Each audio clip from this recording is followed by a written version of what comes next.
Welcome to Rossler Security. My name is David Bramlett. I'm the Technical Support Manager, Rossler US and Canada. Today we are going to talk about creating elevator control in AxtraxNG. To determine the number of outputs for our elevator control, we simply take the number of floors times the number of elevators. So if I had 2 elevators and 2 floors, I would need 4 output.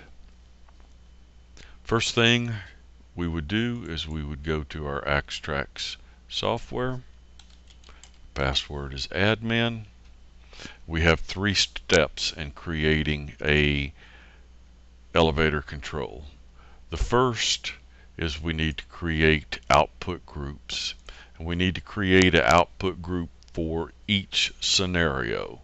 So the first would be all floors, the next scenario would be floor 1, the third scenario would be floor 1 and 2.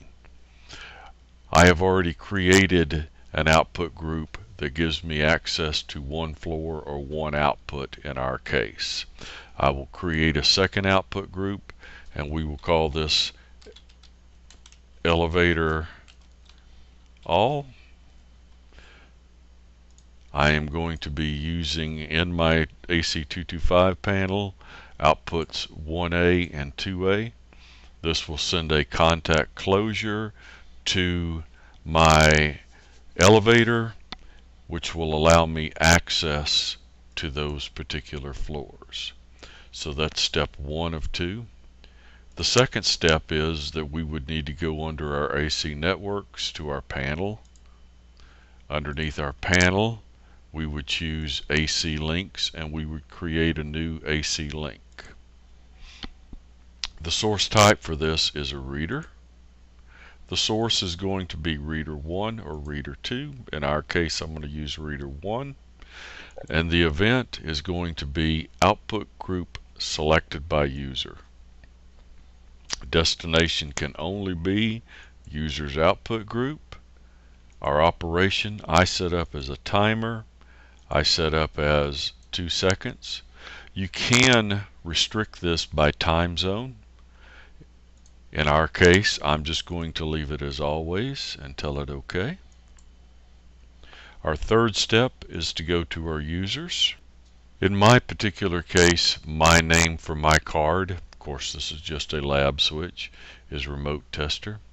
I double left click in the left column or I edit from the top. I go to my output group and I would assign to whichever output group this person has access to. In my particular case, I'm going to have access to all floors, so I will tell it elevator all. Tell it OK. You can see that we're updated. I will take my badge, swipe it on reader 1. You will see that I opened output 1A, 2A. Now they're closed after 2 seconds. My access was granted and I have access to floors 1 and 2. Thank you.